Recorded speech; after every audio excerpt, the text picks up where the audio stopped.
The problem is we have a mini automatic transmission and it has a leaky axle seal or radial shaft seal, as many would call it.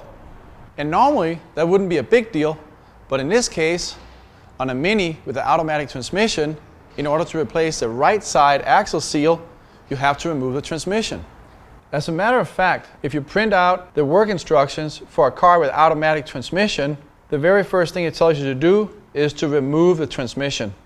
The cars affected by this is the cars that have the W16, the N12, N14 and N18 engine installed. That would be any of the Cooper or Cooper S's from 2006 to 2014, including Countryman, Paceman, Door Hardtop and Convertible. The solution is the AGA Mini Transmission Seal Kit.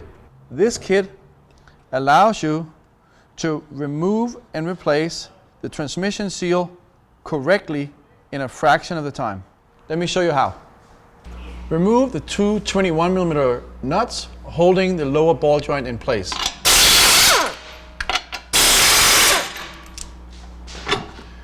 There's no need to mark it. It will go back in exactly the same spot. It has a precision fit to the studs on the lower control arm. No alignment is needed. To gain a little more access to the bolts here, remove the 16mm nut on the forward exhaust flex joint.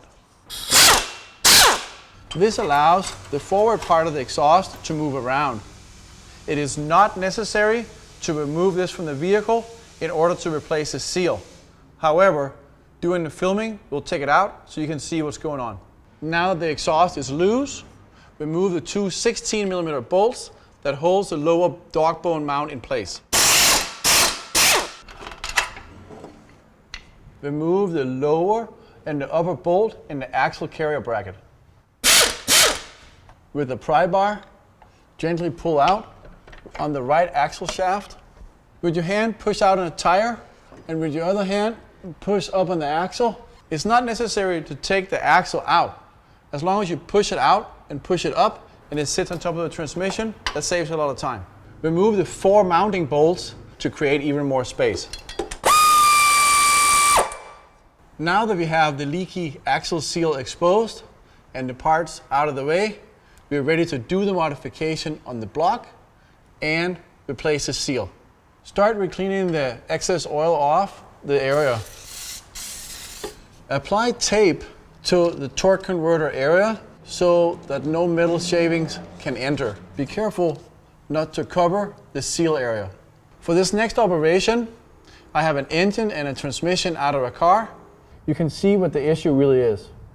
The problem is that this small piece of a total of 3mm is hanging into the seal area on the transmission. So the engine block is preventing you from removing and replacing the transmission seal. This is why they say to remove the transmission.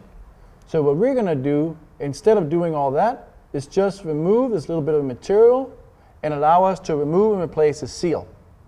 Removing this small amount of material in this area has no effect on the durability of the engine block and or the transmission. As a matter of fact, in this application, there is no bolt in this hole. You start by taking the centering mandrel and pushing it into the differential. So now we take the block cutter and put it into any drill that has a 3/8 chuck. You insert the saw into the centering mandrel and apply light to medium pressure while rotating the drill. If you have buildup in the saw, you can spray it with a little bit of oil. Push in until the saw stops. It's designed with an internal stop so it does not contact the transmission. Next is removing the seal. For this, you need the little slide hammer and the center punch. Install the center punch into the slide hammer and tighten. Now, place the center punch in the center of the seal. While applying pressure inwards, use the slide hammer to make a small hole. Now, take the remover and install the remover into the slide hammer. tighten the screw. Thread the screw into the center punch hole and gently slide hammer out the seal. To install the new seal, wipe the inner part of the shaft and the outer part clean with a clean shop rag. Install the seal by hand. Take great care to make sure the lip on the seal doesn't fold. Reinstall the centering mandrel into the differential. Now take the seal installer, insert the seal installer into the centering mandrel.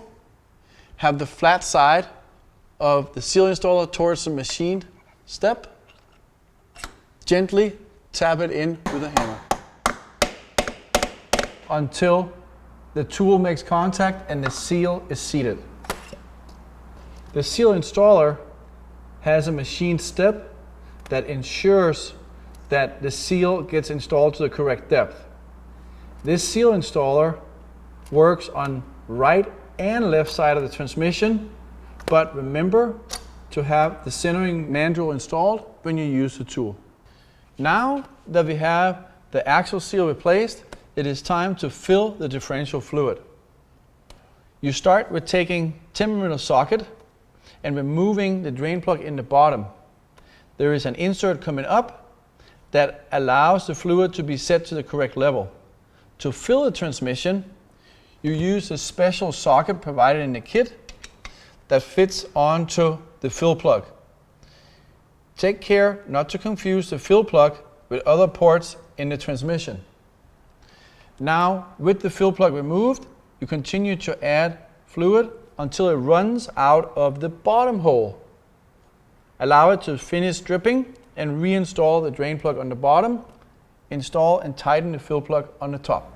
Because there's very little clearance in this area from the fill plug to the power steering unit inside the car, a traditional ratchet and socket like this will not fit into the car. Here we have designed the specialty socket. To install on the fill plug, simply put it on there. Because of the great misalignment, you can access it from down below or with the wrench on top of the subframe. Now that the seal is installed, reverse the procedure, put all the parts back in reverse order of how we took them out. Make sure to torque all bolts to manufacturer's specification. As always, this AGA tool allows you to do the job correctly in a fraction of the time.